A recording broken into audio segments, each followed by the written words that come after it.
Je m'appelle Élise, j'ai 29 ans, et je suis assise sur un banc dur et froid du palais de justice de Paris. En face de moi, Antoine, mon mari depuis si longues années, appose sa signature sur les papiers de notre divorce. Un rire léger, presque un ricanement, s'échappe de ses lèvres. Il me regarde, un air de triomphe dans ses yeux bleus glacés. Pour lui, ce n'est qu'une formalité, la dernière étape pour se débarrasser de la petite provinciale naïve qu'il a sortie de sa Normandie natale. Il a toujours pensé que j'étais sa plus belle création, une poupée qu'il avait façonnée, habillée et éduquée. Il est tellement certain de sa supériorité, tellement convaincu que sans lui, je ne suis rien. Il ignore tout. Il ne sait pas que pendant qu'il passait ses nuits dans les bras de sa collègue, Chloé, je bâtissais silencieusement un empire. Brique par brique, dans l'ombre de son arrogance, j'ai forgé ma propre fortune, mon indépendance. Le juge, une femme à l'air sévère, s'apprête à lire ma déclaration financière. Je n'attends qu'une chose, voir ce sourire suffisant s'effacer de son visage, le voir comprendre, enfin, à quel point il m'a sous-estimé. Avant que je ne vous raconte en détail comment le masque de mon futur ex-mari est tombé, comment son monde s'est effondré en quelques secondes, j'aimerais savoir d'où vous m'écoutez. Dites-moi dans les commentaires de quelle ville ou de quel pays vous suivez mon histoire, et quelle heure il est chez vous en ce moment. C'est une façon pour moi de me sentir moins seule en partageant ce moment crucial de ma vie. Et si, comme moi, vous avez déjà dû vous battre pour prouver votre valeur quand personne ne croyait en vous, alors cliquez sur le pouce bleu et abonnez-vous à la chaîne. Votre soutien compte énormément. Mon histoire avec Antoine n'a pas commencé dans la haine, loin de là. Elle a commencé comme un conte de fées parisien, ou du moins, c'est ce que je croyais. J'étais une jeune étudiante, fraîchement débarquée de ma petite ville de Normandie, les yeux pleins de rêves et la tête pleine des leçons de mes parents, travaille dur, sois honnête, et ne dépense jamais l'argent que tu n'as pas. Des valeurs simples, provinciales dirait Antoine, mais qui allaient devenir le fondement de ma survie, puis de ma réussite. Je l'ai rencontré dans un café du quartier latin. J'étais plongée dans mes manuels de comptabilité, préparant un examen difficile, quand son ombre s'est projetée sur ma table. Il était grand, élégant, avec cette assurance que possèdent seulement ceux qui sont nés dans un monde où l'argent n'est jamais un problème. Fils d'une longue lignée d'avocats parisiens, il incarnait tout ce que je n'étais pas. Il a regardé mes livres, puis m'a regardé, un petit sourire en coin. Ses premiers mots, je ne les oublierai jamais. Ils étaient à la fois un compliment et une insulte, le résumé parfait de ce que serait toute notre relation. Vous avez du potentiel, m'a-t-il dit, de sa voix grave et posée. Il vous faut juste le bon guide. À l'époque, dans ma naïveté, j'ai rougi de plaisir. J'ai cru qu'il avait vu en moi quelque chose de spécial. Aujourd'hui, je comprends qu'il ne voyait qu'un projet, une toile vierge sur laquelle il pourrait peindre son idéal de la femme parfaite. Il était charmant, ambitieux, et il s'intéressait à moi, la petite comptable. J'étais flattée, éblouie. Notre romance fut un tourbillon. Il m'a fait découvrir un Paris que je ne connaissais que dans les films, les dîners dans des restaurants étoilés, les week-ends improvisés à Deauville, les soirées mondaines où les noms les plus importants de la capitale se pressaient. J'ai bu ses paroles, j'ai adopté ses goûts, j'ai cru à la sincérité de son amour. J'étais amoureuse, ou plutôt, j'étais amoureuse de l'idée d'être aimée par un homme comme lui. Je ne voyais pas que chaque cadeau, chaque compliment, était conditionnel. Il améliorait mes goûts, critiquait mes vêtements que j'achetais dans des enseignes populaires, me suggérait des coupes de cheveux plus parisiennes, et faisait des remarques désobligeantes sur mes amis d'enfance, les trouvant trop simples, trop peu sophistiqués. J'ai commencé à m'éloigner d'eux, honteuse, pour lui plaire. J'ai commencé à m'effacer. Laissez-moi vous ramener au tout début, au jour où j'ai rencontré l'homme qui allait construire ma cage dorée, sans savoir que je forgerais moi-même, dans le plus grand secret, la clé de ma propre libération. Mon petit travail de comptable dans un cabinet à taille humaine était ma fierté. J'aimais la logique des chiffres, la satisfaction de voir un bilan s'équilibrer parfaitement. C'était mon domaine, mon début d'indépendance dans cette immense ville. Pour Antoine, ce n'était que mon petit boulot. Une distraction mignonne avant que je n'assume mon véritable rôle, celui de sa femme.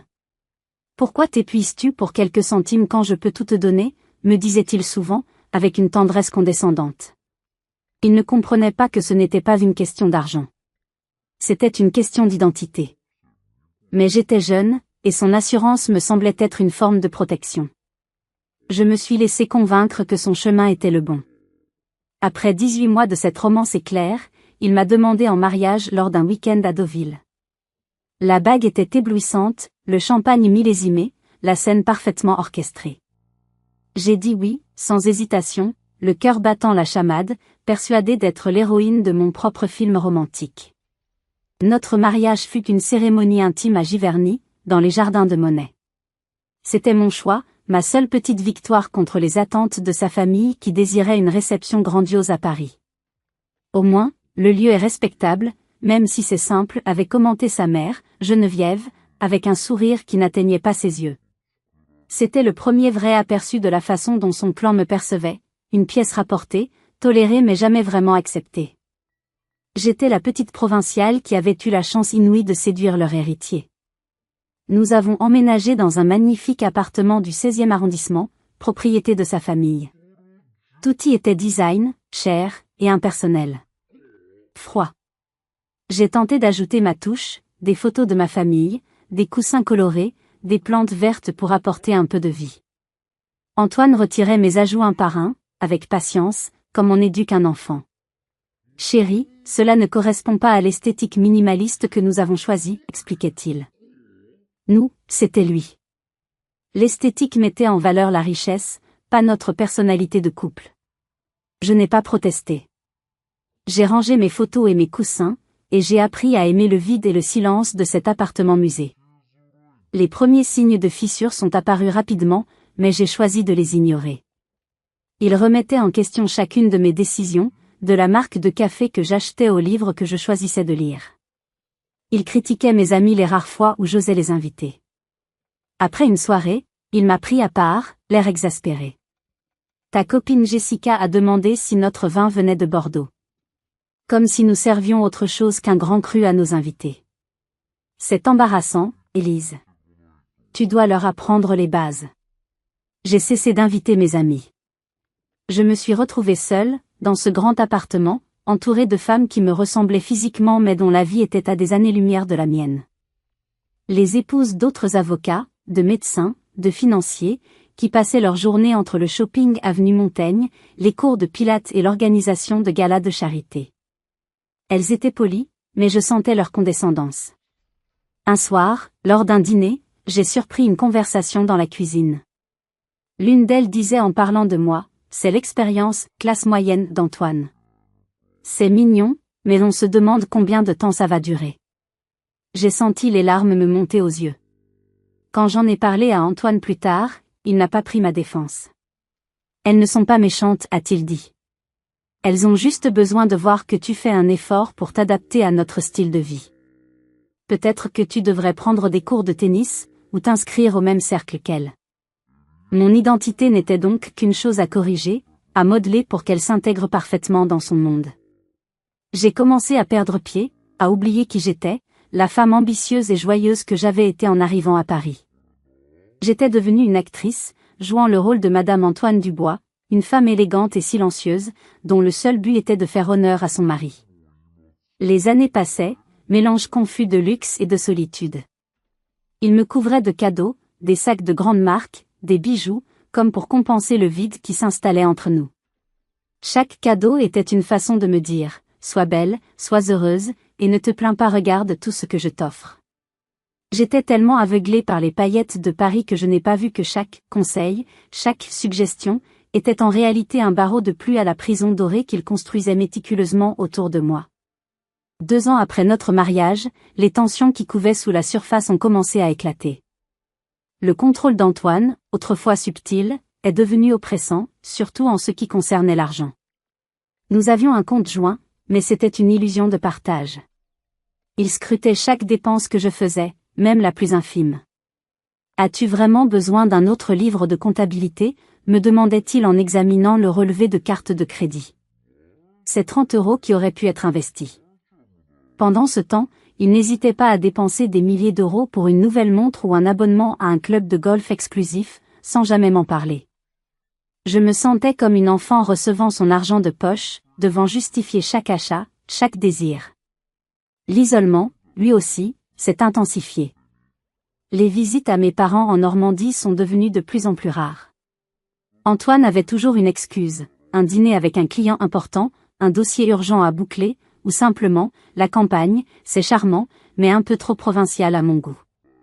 Il voulait me couper de mes racines, de ceux qui me rappelaient qui j'étais avant lui. Mes amis de la fac ont fini par ne plus appeler. Ils avaient compris, après quelques dîners glacials, qu'ils n'étaient pas les bienvenus dans notre appartement du 16e. Antoine ne se cachait même plus pour les critiquer ouvertement devant moi, se moquant de leur métier, de leur conversation, de leur façon de s'habiller. Ils ne sont pas de notre monde, Élise. Tu vaux mieux que ça, disait-il, comme s'il me faisait une faveur en m'éloignant de mon passé. Ma carrière, ma seule source de fierté et d'indépendance, est devenue un champ de bataille permanent. Quand mon patron m'a proposé une promotion au poste de comptable senior, une reconnaissance de mon travail acharné, je suis rentrée à la maison, excitée, pour partager la nouvelle. La réaction d'Antoine a été une douche froide. Une augmentation modeste pour des heures supplémentaires loin de la maison? Est-ce que ça en vaut vraiment la peine, a-t-il demandé, sans même me regarder. Nous prévoyons de fonder une famille bientôt, tu te souviens? C'était la première fois qu'il en parlait de manière aussi concrète. Jusqu'à présent, chaque fois que j'abordais le sujet des enfants, il balayait la conversation d'un « ce n'est pas le bon moment ». C'était une manipulation évidente, il utilisait le prétexte d'une famille future pour freiner mes ambitions présentes. Il ne voulait pas d'une femme de carrière, il voulait une mère au foyer, dépendante et disponible. C'est à cette période, me sentant étouffée, que j'ai découvert une nouvelle passion au sein de mon travail. Le cabinet développait un service de conseil financier pour les petites entreprises. Je me suis portée volontaire pour me former. J'ai découvert que j'avais un talent naturel pour analyser les schémas d'investissement, pour créer des stratégies qui donnaient de vrais résultats. C'était plus que de la comptabilité, c'était de la stratégie, de la création. Pour la première fois depuis des mois, je me sentais vivante, stimulée. Un soir, pleine d'enthousiasme, j'ai partagé avec Antoine mon idée, mon rêve, créer un jour ma propre petite société de conseil. Sa réponse a été cinglante, prononcée avec un calme qui la rendait encore plus cruelle. Élise, sois réaliste, a-t-il dit en sirotant son verre de vin. Créer une entreprise demande un sens des affaires que tu n'as pas. C'est un monde de requins. Et puis, la plupart des petites entreprises font faillite la première année. Pourquoi risquer ce que nous avons pour une chimère? Chaque mot était une pierre jetée sur mon rêve naissant. Il ne cherchait pas à me protéger, il cherchait à me maintenir à ma place, petite et inoffensive. Notre vision de l'argent était le reflet de nos différences fondamentales. Pour lui, l'argent servait à maintenir une image, la bonne adresse, la bonne voiture, les bonnes vacances. C'était un outil de pouvoir et de statut social. Pour moi, issu d'une famille modeste, l'argent était synonyme de sécurité, de liberté. Il fallait l'épargner, l'investir sagement. Je vivais une vie que beaucoup de femmes auraient enviée, une vie de luxe et de confort matériel. Mais chaque jour, je sentais mon estime de moi s'éroder un peu plus. J'étais en train de disparaître. Mais ce que je ne savais pas encore, c'est que mon invisibilité, cette capacité que j'avais développée à exister sans être vue, allait devenir ma plus grande force, mon arme secrète. Alors que notre 3e anniversaire de mariage approchait, les « soirées tardives au bureau » d'Antoine sont devenues la norme. Gros clients, analyse de marché, rapport trimestriel. Les excuses variaient, mais son absence était une constante.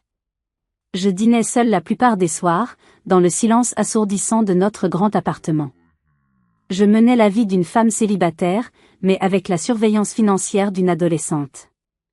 La première dispute vraiment violente, celle qui a tout changé, a eu lieu après le dîner de Noël annuel de sa famille.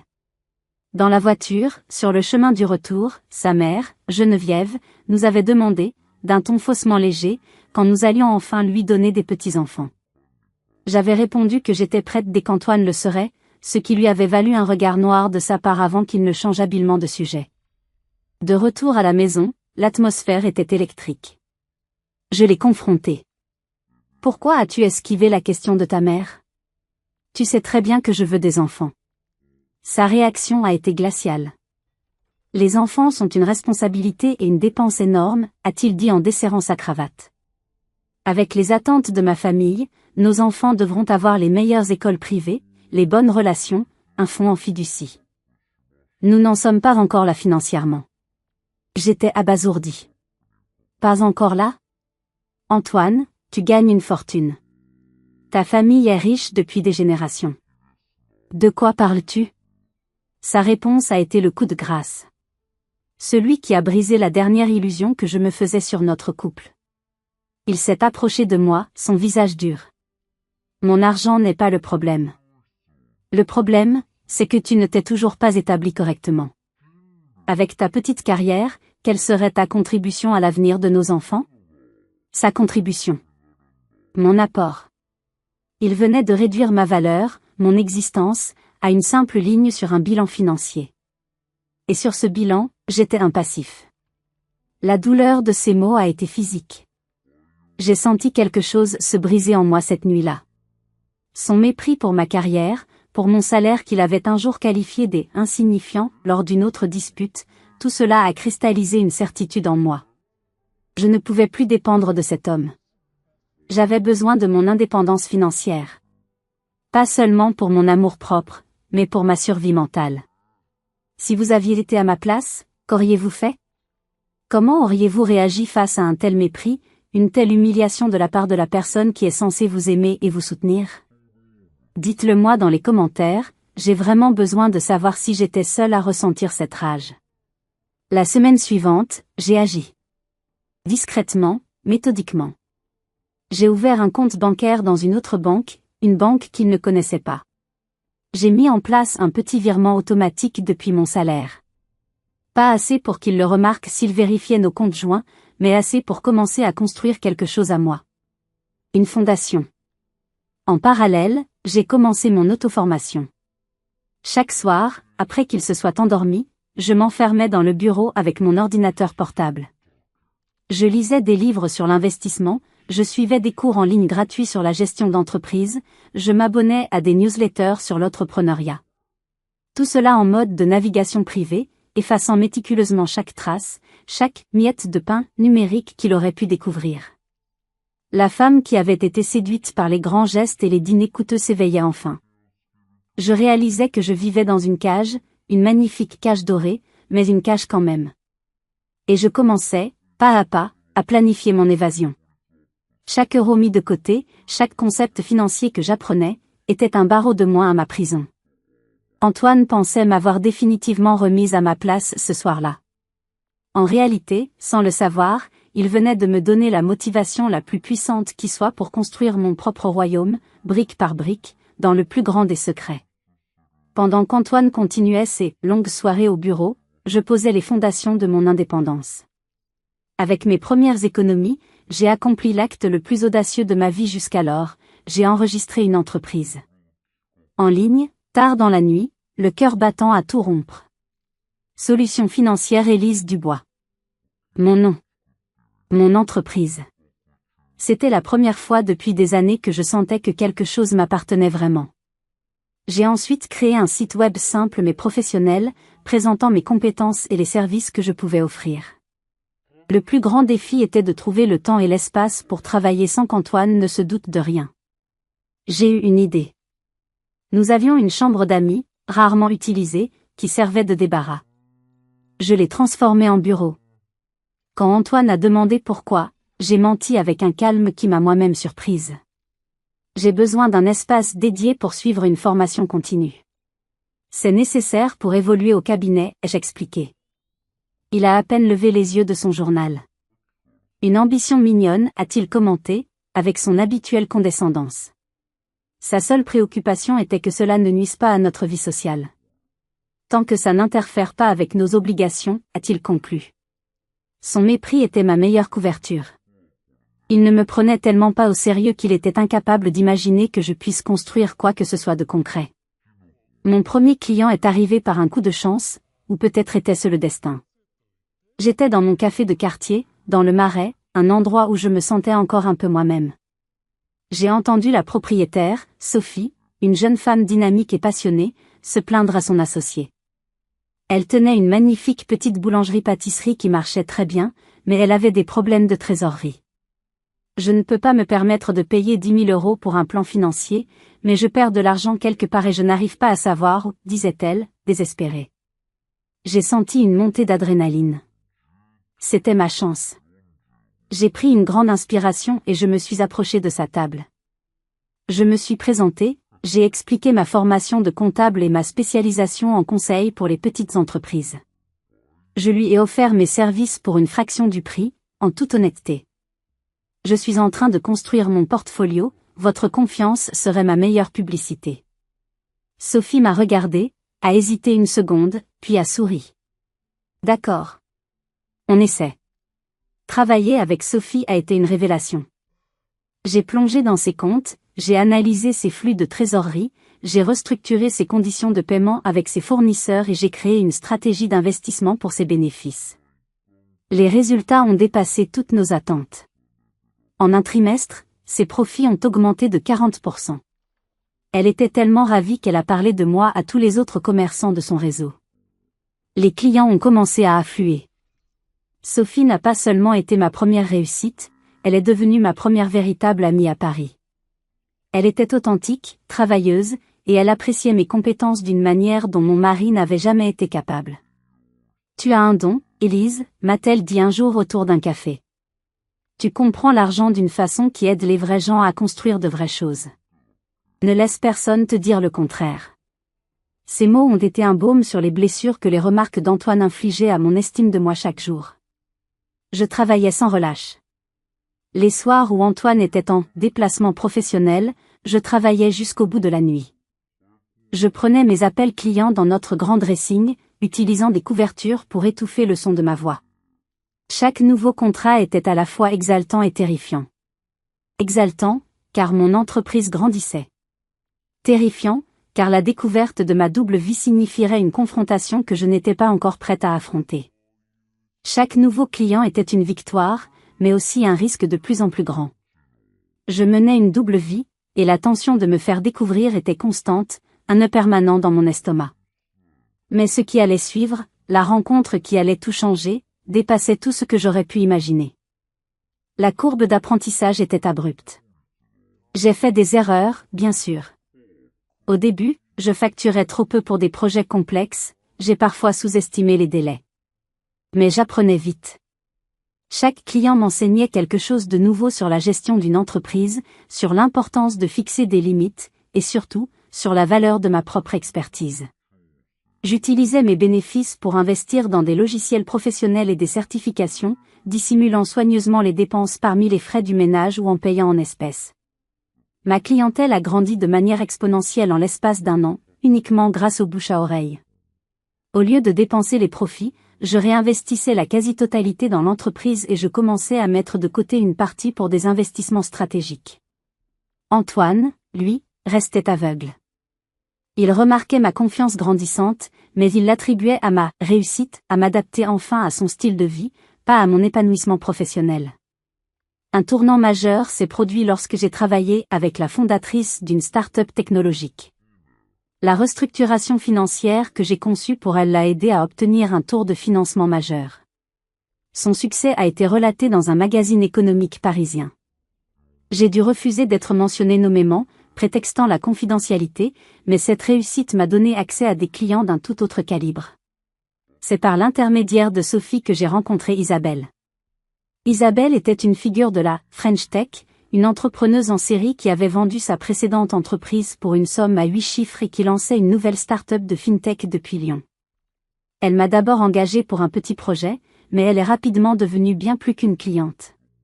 Elle est devenue mon mentor. Elle était directe, brillante et ne mâchait pas ses mots. Après avoir examiné ma grille tarifaire, elle m'a regardé droit dans les yeux. Vous ne facturez pas assez cher, ma petite. Votre expertise vaut de l'or. Triplez vos prix, et observez comment la perception de votre valeur change. Elle avait raison. Quand j'ai augmenté mes tarifs, au lieu de perdre des clients, j'en ai attiré de plus établis, prêts à payer pour la qualité. Isabelle m'a également ouvert les portes d'un monde que j'ignorais, celui de l'investissement providentiel, le Angel Investing. L'argent qui dort perd de sa valeur, m'expliquait-elle. Vous devez faire travailler votre argent pour vous. Sous sa direction, j'ai commencé à faire des investissements stratégiques dans des entreprises émergentes, y compris dans la nouvelle société d'Isabelle, qui développait des outils de planification financière basés sur l'intelligence artificielle. J'ai commencé avec de petites sommes, mais à mesure que mon entreprise prospérait, mon portefeuille d'investissement grandissait avec elle. L'ivresse de voir à la fois mon entreprise et mes investissements croître était incroyable. Pour la première fois depuis ma rencontre avec Antoine, je me sentais pleinement vivante, utile et indépendante. Je construisais quelque chose de solide, entièrement par mes propres mérites. C'est incroyable de penser qu'à cette époque, je pouvais passer une soirée entière à un dîner d'affaires d'Antoine, souriant poliment aux femmes de ses collègues qui discutaient de leur dernière acquisition chez Chanel, puis rentrer à la maison, attendre qu'ils s'endorment, et finaliser un investissement à 6 chiffres dans une start-up prometteuse avant d'aller me coucher. Restez avec moi, car c'est précisément à ce moment-là, alors que je touchais les sommets en secret, que le château de cartes de mon mariage a commencé à trembler dangereusement. Pendant tout ce temps, je continuais de jouer mon rôle. Au dîner, j'écoutais les conversations futiles, je souriais, j'étais l'épouse parfaite. Personne ne se doutait que la femme silencieuse assise à côté d'Antoine Dubois prenait des décisions qui allaient changer le cours de sa vie. Cette double vie était épuisante, mais incroyablement stimulante. Chaque nouveau client, chaque consultation réussie, chaque retour sur investissement était un pas de plus vers la liberté que je désirais plus que tout. J'étais en train de devenir la femme que j'avais toujours rêvé d'être, forte et indépendante. Mais un simple message texte, apparu par hasard sur l'écran de verrouillage du téléphone d'Antoine, allait tout faire basculer et déclencher une série d'événements qui me mèneraient directement à cette salle d'audience. 4 ans après notre mariage, la façade a commencé à se fissurer. Tout a commencé par ce message texte. Antoine était sous la douche. Son téléphone, posé sur la table de chevet, s'est allumé. Un aperçu de message est apparu sur l'écran de verrouillage. Le nom était C. Le message disait « Tu me manques déjà ». La nuit dernière était. Le message a disparu avant que je ne puisse lire la suite, mais ces quelques mots ont planté une graine de suspicion dans mon esprit, une graine qui n'allait cesser de grandir. Antoine était plus distant que d'habitude ces derniers temps. Il rentrait souvent tard, sentant un parfum qui n'était pas le mien. Quand je lui posais la question, il prétendait que c'était celui d'une collègue qu'il avait salué lors d'un pot de départ. Des excuses de plus en plus boiteuses. Plutôt que de le confronter immédiatement, j'ai décidé d'observer. J'ai agi comme la comptable que j'étais, j'ai collecté des données. J'ai noté ses habitudes. Les réunions du jeudi soir qui s'éternisaient toujours jusqu'à 21h. Les séminaires du week-end dont je ne trouvais jamais le site web. L'augmentation soudaine des dîners clients dans un restaurant chic et précis de Saint-Germain-des-Prés. Le jeudi suivant, j'ai dit à Antoine que j'allais aider Sophie à préparer un événement pour sa boulangerie. C'était mon alibi. Au lieu de cela, j'ai garé ma voiture près du fameux restaurant et j'ai attendu. À 20h30, sa BMW noire s'est garée. 10 minutes plus tard, une Mercedes rouge est arrivée. Une femme blonde en est sortie. Même de loin, j'ai reconnu Chloé, sa collègue du cabinet d'avocat. Je les ai regardés s'enlacer d'une manière qui n'avait rien de professionnel. Je l'ai vu l'embrasser dans le parking avant qu'ils n'entrent ensemble dans le restaurant. Mes mains tremblaient tellement que j'avais du mal à tenir mon téléphone. J'ai pris des photos, le ventre noué par la confirmation brutale de mes pires craintes. La trahison était là, sous mes yeux. J'ai attendu 30 minutes, le temps de reprendre mon souffle, de calmer les battements de mon cœur. Puis je suis entrée. Ils étaient à une table dans un coin, la main d'Antoine sur la sienne, penchés l'un vers l'autre dans une bulle d'intimité. Je me suis approchée en silence. Mon cœur battait si fort que j'étais sûre que tout le restaurant pouvait l'entendre. Ceci explique les longues réunions du jeudi, ai-je dit, ma voix étonnamment stable. Antoine a sursauté. Son visage est passé par une succession rapide d'émotions, le choc, la culpabilité, et enfin, l'agacement d'avoir été pris sur le fait. Chloé a eu la décence de paraître embarrassée, attrapant son sac et marmonnant une excuse pour aller aux toilettes. Élise, ce n'est pas ce que tu crois, a commencé Antoine, utilisant le même ton suave qu'il employait avec ses clients difficiles. Vraiment? Parce que j'ai l'impression de voir mon mari dîner avec sa petite amie pendant que sa femme le croit au travail. La conversation qui a suivi a été surréaliste. Il a offert des excuses à demi-mot, a prétendu que c'était « juste physique » et a eu l'audace de me reprocher son infidélité. « Tu as été tellement absorbé par tes petits projets de comptabilité », a-t-il dit à voix basse, alors que les tables voisines commençaient à remarquer notre tension. « Tu es devenue ennuyeuse, Élise. Sans ambition. À quand remonte la dernière fois que tu as fait un effort dans notre mariage ? » J'ai quitté le restaurant seul, abasourdi par sa cruauté. J'ai conduit sans but pendant des heures avant de rentrer à la maison. Antoine est rentré après minuit. Il m'a fait des promesses, il allait mettre fin à cette liaison, il suggérait une thérapie de couple, il a même proposé une deuxième lune de miel. Pour des raisons que je ne comprenais pas entièrement à l'époque, j'ai fait semblant d'envisager la réconciliation. J'ai besoin de temps, lui ai-je dit. Ce n'était pas un mensonge. J'avais besoin de temps. Pas pour lui pardonner, mais pour planifier la suite. Je suis partie cette nuit-là, le cœur en miettes, mais avec une nouvelle clarté. J'ai prétendu envisager la réconciliation pour gagner du temps, mais en réalité, dans ma tête, mon plan de bataille était déjà en marche, et il allait être impitoyable. Les semaines qui ont suivi ont été un chef-d'œuvre de tromperie, de part et d'autre.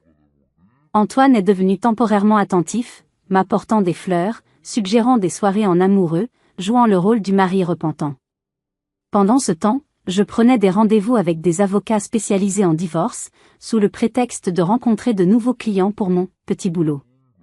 Isabelle m'a recommandé Maître Dubois, une avocate redoutable. Lors de notre premier entretien, elle a exposé la réalité de ma situation. À Paris, sans contrat de mariage spécifique, c'est le régime de la communauté réduite aux acquêts qui s'applique. Le tribunal divisera les biens acquis pendant le mariage de manière équitable, pas nécessairement égale. Elle a insisté sur un point, la connaissance est le pouvoir, surtout dans un divorce. Documenter tout. Alors que je commençais à rassembler discrètement des informations, Antoine a lancé sa première attaque, une tentative de me déstabiliser professionnellement. Il a appelé mon ancien patron, celui du cabinet où j'avais fait mes débuts. Sans m'accuser directement de quoi que ce soit, il a subtilement laissé entendre que je traversais une période émotionnellement difficile, que j'étais instable, et qu'il s'inquiétait pour ma capacité à gérer des dossiers importants. C'était une tentative de saboter ma réputation, de me couper l'herbe sous le pied si je tentais de retrouver un emploi normal. Heureusement, mon ancien patron me connaissait bien et n'a pas prêté attention à ces insinuations, mais il m'a appelé pour me prévenir. J'ai ressenti une bouffée de colère froide. Antoine ne se contentait pas de me tromper, il essayait activement de me nuire. La véritable escalade a eu lieu une semaine plus tard. J'étais au supermarché, faisant les courses. Au moment de payer, ma carte, celle de notre compte joint, a été refusée. Une fois. 2 fois. La caissière me regardait avec un mélange de pitié et d'impatience. J'ai dû laisser mon caddie plein et partir, le visage brûlant de honte. En rentrant, j'ai appelé la banque. L'employé, mal à l'aise, m'a informé que M. Dubois avait demandé le gel du compte, invoquant une activité suspecte et une possible fraude. C'était un mensonge éhonté. Il m'avait coupé les vivres. Son plan était clair, me priver de toute ressource financière pour me forcer à accepter ses conditions, pour me rendre totalement dépendante de sa générosité. Il voulait me mettre à genoux. Ce jour-là, pour la première fois, j'ai dû utiliser l'argent de mon compte secret pour les dépenses du quotidien. J'ai retiré de l'argent liquide à un distributeur d'une autre banque. En tenant ces billets dans ma main, j'ai ressenti un mélange étrange de peur et de libération. Peur, car la guerre était ouvertement déclarée. Libération, car cet argent, c'était le mien. Je l'avais gagné. Il ne pouvait pas me le prendre. Cette attaque, censée me briser, a eu l'effet inverse. Elle a solidifié ma résolution. La gentille et conciliante Élise était morte. À sa place se trouvait une femme déterminée à se battre pour sa liberté. Le soir même, j'ai rappelé Maître Dubois. Il a gelé le compte joint, lui ai-je dit, ma voix calme et déterminée. Commençons la procédure. La découverte de ma recherche sur le processus de divorce dans l'historique de notre ordinateur commun, a mis le feu aux poudres. J'avais oublié une seule fois d'utiliser la navigation privée. Sa rage a été terrifiante. Il m'a acculé dans la cuisine, son téléphone brandi comme une arme. C'est ça que tu fais dans mon dos? Tu prévois de divorcer et de prendre mon argent? Son visage était rouge, une veine palpitait sur son front. Laisse-moi être claire, Élise. Tu n'auras rien sans moi. Rien. Les avocats de ma famille s'en assureront. Je suis resté calme, ce qui l'a rendu encore plus furieux. Je ne prévois rien, Antoine. Je me renseigne, après ce qui s'est passé. Ne ferais-tu pas la même chose? Mon calme l'a déstabilisé, mais la menace planait entre nous. Cette nuit-là, j'ai déplacé tous mes documents professionnels importants sur un cloud sécurisé et j'ai commencé à transférer mes dossiers numériques sur des disques durs que je conservais dans un coffre-fort dont il ignorait tout. Il pensait m'acculer, me laisser sans un sou, sans défense. Il ne savait pas qu'en agissant ainsi, il venait de me donner l'arme la plus puissante qui soit, la preuve irréfutable de sa cruauté et de sa manipulation, une preuve que mon avocate allait utiliser avec une efficacité redoutable devant le tribunal. La découverte finale, celle qui a scellé le sort de notre mariage, est arrivée 3 semaines plus tard. Je rangeais notre dressing, une tâche qu'Antoine ne faisait jamais, quand j'ai trouvé un reçu de joaillerie caché au fond d'une de ses chaussures de ville. Il provenait d'une grande maison de la place Vendôme. La date était de 2 mois auparavant. L'article, un bracelet tennis en diamant. Le prix, près de 12 000 €. Je n'avais jamais reçu un tel cadeau. Même en sachant pour sa liaison, cette preuve tangible de son investissement, non seulement émotionnel mais aussi financier, dans une autre femme, m'a piqué au vif. C'était notre argent, l'argent du ménage, qu'il avait dépensé pour elle. Avant même que je puisse digérer cette nouvelle trahison, j'ai entendu la porte d'entrée s'ouvrir. Des voix. Antoine, et une femme, riant dans l'entrée de notre appartement. Je suis resté figé dans le dressing, le cœur glacé. Ils sont entrés dans notre chambre, ne s'attendant clairement pas à me trouver là en plein milieu de la journée. Je suis sorti de ma cachette. Je les ai trouvés enlacés au pied de notre lit. Le lit que nous avions partagé pendant 4 ans. Élise, s'est exclamé Antoine, sans même prendre la peine de s'éloigner de Chloé. Tu es censé être au travail. Ma voix est sortie, plus calme que je ne l'aurais cru. J'ai pris ma demi-journée. Clairement, j'aurais dû appeler avant. Ce qui a suivi n'a pas été la confrontation émotionnelle que l'on voit dans les films. Il n'y a eu ni cris, ni larmes. À la place, Antoine est devenu froidement pragmatique. Il a redressé sa cravate, comme s'il s'apprêtait à entrer en réunion. Eh bien, a-t-il dit, cela m'évite d'avoir une conversation difficile. Je veux le divorce, Élise. Chloé et moi, nous avons des projets d'avenir. Sa confiance était absolue, écrasante. Il a ensuite exposé ses conditions, comme s'il dictait un contrat. Il m'autoriserait, généreusement, à garder mes effets personnels et me verserait une petite pension, pour m'aider à me remettre sur pied. L'appartement, nos investissements, même les meubles que nous avions achetés ensemble, tout lui reviendrait. Mes avocats te contacteront, a-t-il conclu, visiblement perplexe face à mon manque d'hystérie ou de supplication. Tu devrais te trouver un autre endroit où rester dès ce soir. C'est à ce moment-là que quelque chose en moi a basculé. La peur avait disparu, remplacée par une force tranquille. En fait, ai-je dit, en le regardant droit dans les yeux, puisque ceci est encore légalement ma résidence, je reste. Toi et Chloé, vous êtes les bienvenus pour trouver un hôtel. Son visage s'est assombri. Il n'était pas habitué à ce que je lui tienne tête. Chloé, sentant la tension, lui a tiré le bras. Viens, Antoine. On réglera ça plus tard. Alors qu'il partait, Antoine s'est retourné pour me lancer une dernière pique, une dernière tentative pour m'écraser. Tu regretteras de ne pas avoir accepté mon offre généreuse. Quand mes avocats en auront fini avec toi, tu auras de la chance de pouvoir te payer un studio en banlieue. Il a dit cela avec un tel mépris, une telle certitude de sa victoire. J'ai fermé la porte derrière eux. Je me suis appuyé contre, le silence de l'appartement soudainement immense. Et pour la première fois depuis la découverte de sa liaison, j'ai souri. Un vrai sourire. La guerre était officiellement déclarée. Mais il jouait une partie d'échecs sans savoir que j'avais déjà une armée entière, prête à entrer sur le champ de bataille au moment où il s'y attendrait le moins. Dès le lendemain, Antoine a déménagé la plupart de ses affaires. J'ai fait changer les serrures l'après-midi même. C'était peut-être légalement discutable, mais cela me donnait le temps de faire un inventaire précis de nos biens avant qu'ils ne puissent faire disparaître quoi que ce soit de valeur. La naïveté financière qu'il me prêtait est rapidement devenue évidente dans la première offre de règlement que son avocat a envoyée. Un versement unique de 20 000 € et 6 mois de pension alimentaire. En échange, je devais renoncer à toute prétention sur nos autres actifs, y compris l'appartement que j'avais contribué à meubler et à entretenir pendant 4 ans. Il teste le terrain, m'a expliqué Maître Dubois lorsque je lui ai montré l'offre. Il part du principe que vous ne connaissez ni vos droits, ni la véritable étendue de votre patrimoine conjugal. Sur ses conseils, j'ai formellement rejeté l'offre et nous avons entamé la procédure de découverte financière, un mécanisme juridique qui oblige les deux parties à divulguer tous leurs actifs et passifs. La réponse d'Antoine a été de faire obstruction. Son avocat a retardé chaque échéance, a fourni des documents incomplets. C'est une tactique classique, m'a assuré Maître Dubois. Ils espèrent épuiser vos ressources et votre patience jusqu'à ce que vous acceptiez moins que ce qui vous est dû. Ce qu'Antoine ne réalisait pas, c'est que je ne dépendais pas de ces déclarations. J'avais suivi nos finances communes méticuleusement pendant des années. Et surtout, j'avais mes propres ressources, grandissantes, dont il ne savait rien.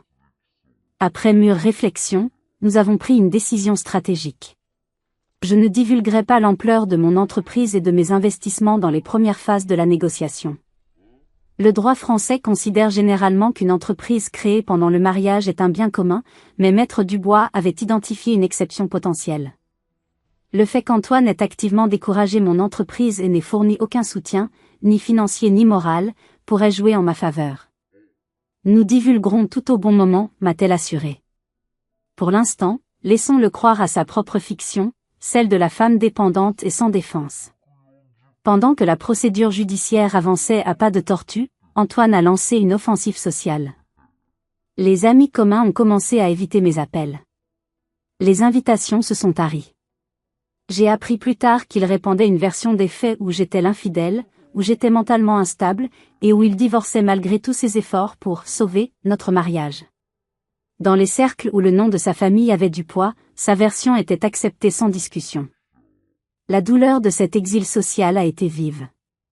Des gens avec qui j'avais partagé des vacances, célébré des anniversaires, ont disparu de ma vie sur la base de ces mensonges. Seules Sophie et Isabelle sont restées, leur soutien indéfectible. Les gens qui croient les ragots sans entendre les deux versions ne valent pas ton énergie, m'a dit Sophie. La pression s'est intensifiée. Sa mère, Geneviève, m'a appelé pour me raisonner. Nous avons toujours su que tu n'étais pas faite pour Antoine, m'a-t-elle dit, sa voix dégoulinant de condescendance. Ne rends pas les choses difficiles, Élise. Prends ce qu'on t'offre et pars avec dignité. J'ai gardé mon calme. Merci de votre sollicitude, Geneviève. Je suivrai les conseils de mon avocate. L'excès de confiance d'Antoine a commencé à se retourner contre lui. Croyant que je n'avais aucune ressource, il a commis plusieurs erreurs cruciales. Il a omis de déclarer des comptes d'investissement dont j'avais les relevés. Il a sous-évalué son portefeuille d'actions. Il a prétendu que certains biens étaient des biens propres alors qu'ils avaient été clairement achetés avec des fonds communs. Maître Dubois a documenté chaque anomalie, construisant un dossier qui s'apprête sa crédibilité devant le tribunal. Pendant ce temps, mon entreprise connaissait une croissance exponentielle. J'ai signé un contrat majeur avec une chaîne de distribution nationale pour réorganiser toute leur stratégie financière. Un contrat à 6 chiffres qui a transformé mon entreprise de réussite exceptionnelle. J'ai embauché 4 personnes, j'ai loué un bureau professionnel près de la bourse. Tout cela alors qu'Antoine et son équipe juridique continuaient de me décrire comme une petite comptable, dépendante du soutien de son mari. La veille du jugement, j'ai fait mes valises dans l'appartement du 16e. Non pas parce que j'avais peur de perdre, mais parce que je savais, au plus profond de moi, que je ne passerais plus jamais une seule nuit dans cet espace où mon mariage s'était effondré. Mon nouvel appartement, un penthouse avec une vue imprenable sur la Seine, acheté via une SCI dont Antoine ignorait tout, m'attendait. La guerre était sur le point de se terminer, et il ne savait même pas que j'avais déjà gagné. Le matin de l'audience finale, le ciel de Paris était d'un bleu clair et vif. J'ai choisi de porter un tailleur-pantalon bleu marine, sobre mais affirmé. Mon seul bijou était un petit pendentif en diamant que Sophie et Isabelle m'avaient offert pour le 2e anniversaire de mon entreprise. Ton diamant de l'indépendance, l'avait-elle appelé. En arrivant au palais de justice, j'ai vu Antoine. Il était déjà là, impeccable dans un costume anthracite sur mesure, son avocat à ses côtés.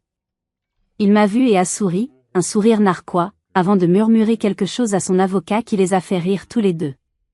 Sa confiance était insultante. Il croyait que ce n'était qu'une formalité avant sa victoire inévitable. Maître Dubois est arrivée quelques instants plus tard, élégante et sereine. « Prête ?» m'a-t-elle demandé. « Plus que prête » ai-je répondu. La salle d'audience de la juge Catherine Williams était austère et intimidante. La juge elle-même, une femme d'une 50aine d'années aux cheveux argentés et au regard perçant, avait la réputation d'être juste mais impatiente face aux manœuvres dilatoires. Le procès a commencé, et Antoine a livré une performance digne d'un acteur. Son témoignage le dépeignait comme le mari dévoué, soutenant les modestes ambitions de sa femme, pour n'être remercié que par de l'ingratitude et des exigences déraisonnables. « Je ne souhaite qu'une résolution juste, Madame la juge, a-t-il dit, sa voix parfaitement modulée pour exprimer une déception raisonnable. J'ai offert à Madame Dubois un règlement généreux qui lui permettrait de maintenir un style de vie confortable. » Son avocat a ensuite présenté leur version de la division des biens, minimisant ma contribution à notre patrimoine et arguant que l'appartement, acheté principalement avec les fonds d'Antoine, devait lui revenir de droit. Pendant toute sa présentation, je suis restée impassible. Au moment de signer l'acte de divorce, qui officialisait notre séparation en attendant le règlement financier, Antoine en a fait un spectacle. Il a signé avec un geste ample, un petit rire lui échappant. En retournant à sa place, il est passé assez près de moi pour murmurer « Profite bien de ton retour à la ferme en Normandie. » Puis ce fut le tour de Maître Dubois. Son approche était l'antithèse de celle, théâtrale, de l'avocat d'Antoine. Méthodiquement, elle a commencé à déconstruire le récit d'Antoine. Elle a présenté les preuves de ses tromperies financières, les comptes cachés, les dépenses extravagantes pour Chloé, la tentative de geler notre compte joint.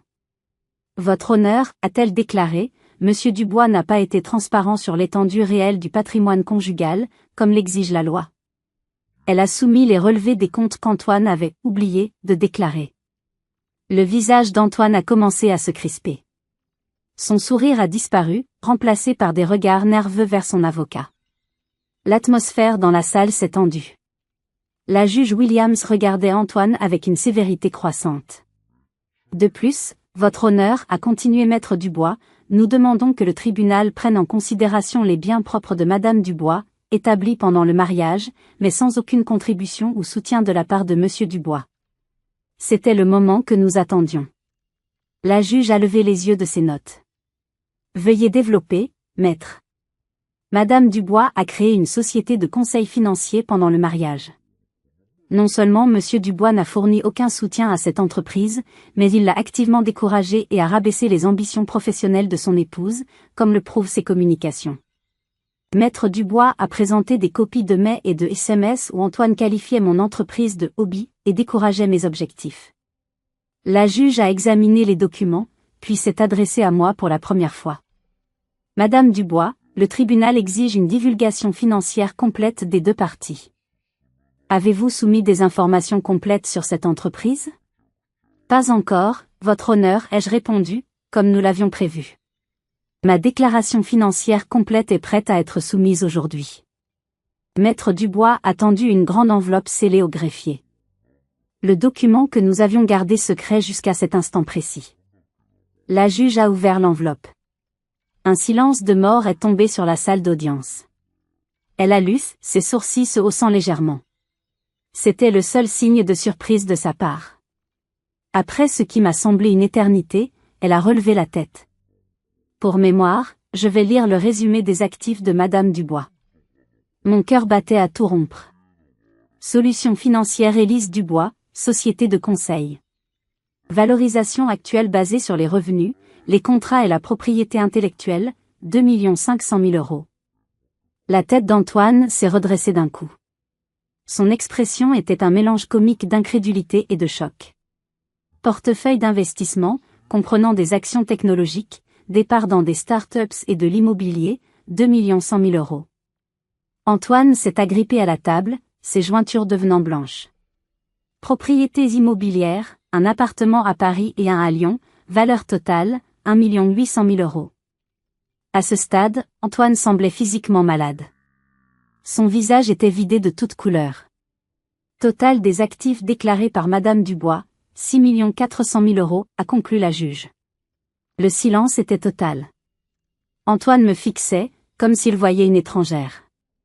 Antoine me regardait comme s'il voyait un fantôme, un spectre qui venait de détruire son univers. Mais le coup de grâce, le détail qui allait sceller sa défaite totale, n'était pas encore venu. La juge Williams a rompu le silence, son regard fixé sur Antoine. Monsieur Dubois, souhaitez-vous réviser l'une de vos déclarations précédentes concernant la dépendance financière de Madame Dubois envers vous? Antoine était incapable de parler. Son avocat s'est levé précipitamment. Votre honneur, nous n'étions pas au courant de ces actifs. Nous soutenons que, puisqu'ils ont été acquis pendant le mariage, Monsieur Dubois a droit à une part équitable. C'était l'argument qu'il leur restait, leur dernière bouée de sauvetage. Mais Maître Dubois était prête. Votre honneur, dit-elle calmement, nous attirons l'attention de la Cour sur le contrat de mariage signé par les deux parties, spécifiquement la clause 12, qui établit un régime de séparation de biens. C'était notre botte secrète. En examinant notre contrat de mariage, Maître Dubois avait découvert cette clause, un détail standard que les avocats de la famille d'Antoine avaient insisté pour inclure afin de protéger leur patrimoine de toute mésalliance. Cette clause, conçue pour le protéger, lui, stipulait que toute entreprise créée par l'un ou l'autre des époux pendant le mariage, sans investissement en capital de l'autre époux, resterait un bien propre en cas de divorce. La clause a probablement été incluse pour protéger les entreprises potentielles de Monsieur Dubois, a expliqué Maître Dubois. Cependant, le langage s'applique également à l'entreprise de Madame Dubois, qu'elle a bâtie sans aucune contribution financière de son mari, et même contre son avis. La juge a examiné le contrat de mariage, hochant lentement la tête. Le langage est en effet sans ambiguïté. Maître Dubois, veuillez continuer. Maître Dubois a alors exposé comment j'avais construit mon entreprise à partir de rien, en utilisant mes propres économies et en réinvestissant mes bénéfices, tout cela pendant qu'Antoine me décourageait activement. Elle a présenté des attestations de clients et de mentors, comme Sophie et Isabelle, témoignant de mon travail indépendant et de mon sens des affaires. Pendant toute cette présentation, je regardais Antoine. L'homme qui avait ri en signant nos papiers de divorce quelques heures plus tôt était maintenant figé, son assurance brisée en 1000 morceaux. Chloé, qui était assise dans le public, s'est éclipsée discrètement de la salle d'audience. La juge a pris 20 minutes pour délibérer. Quand elle est revenue, sa décision était claire et nette. Sur la base des preuves présentées et des termes du contrat de mariage, le tribunal conclut que la société, Solutions Financières Élise Dubois, et le portefeuille d'investissement qui en résulte constituent des biens propres appartenant uniquement à Madame Dubois. Antoine a émis un son étranglé, un mélange de hoquet et de protestation. De plus, a poursuivi la juge, étant donné le manquement de Monsieur Dubois à divulguer pleinement les actifs matrimoniaux comme l'exige la loi, le tribunal est enclin à envisager la division des actifs matrimoniaux restant sous un jour plus favorable à Madame Dubois. Le reste de son jugement était un flot de termes juridiques, mais le résultat était clair. Je gardais mon entreprise, mes investissements, mes propriétés. De plus, je recevrais 70% de nos actifs matrimoniaux réels en raison de la tromperie d'Antoine. L'appartement du 16e serait vendu, et les profits divisés selon cette formule. Alors que nous nous levions pour partir, Antoine s'est approché de moi, son avocat essayant en vain de le retenir. « Tu as planifié tout ça » a-t-il sifflé, son visage déformé par la rage et l'humiliation. « Pendant toutes ces années, tu attendais juste de me détruire. » J'ai regardé l'homme que j'avais autrefois aimé, maintenant un étranger consumé par sa propre narration de victime. « Non, Antoine, ai-je répondu, ma voix calme mais ferme. J'ai construit quelque chose pendant que tu étais occupé à tout détruire. C'est ça, la différence entre nous. Maître Dubois m'a doucement guidé vers la sortie, laissant Antoine seul au milieu de la salle d'audience qui se vidait, les restes de son complexe de supériorité en ruine autour de lui. En sortant du palais de justice ce jour-là, je n'ai pas ressenti un sentiment de victoire, mais de libération. Le poids de la tromperie, celle d'Antoine et mon propre secret nécessaire, s'est levé de mes épaules à chaque marche que je descendais.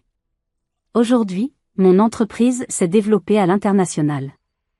Mes investissements continuent de croître, et j'ai utilisé une partie de mes ressources pour créer une fondation qui aide les femmes à atteindre l'indépendance financière, pour qu'aucune d'entre elles n'ait à vivre ce que j'ai vécu. Antoine a tenté de se réconcilier une fois qu'il a connu ma valeur nette. Mais j'étais déjà bien loin de la femme qui cherchait autrefois son approbation. Si vous regardez cette vidéo et que vous êtes confronté à la sous-estimation ou à la trahison, souvenez-vous que ce qui ressemble à une fin est souvent un début déguisé. Votre valeur n'est jamais déterminée par l'incapacité de quelqu'un d'autre à la voir. Avez-vous une histoire similaire, un moment où vous avez prouvé à tout le monde qu'ils avaient tort? Partagez-la dans les commentaires ci-dessous. Et si cette histoire a résonné en vous, merci de cliquer sur « J'aime », de vous abonner, et de la partager avec quelqu'un qui a peut-être besoin d'entendre ce message. Merci d'avoir écouté mon parcours. Et n'oubliez jamais, parfois, perdre ce que vous pensiez vouloir vous mène directement à ce que vous méritez vraiment.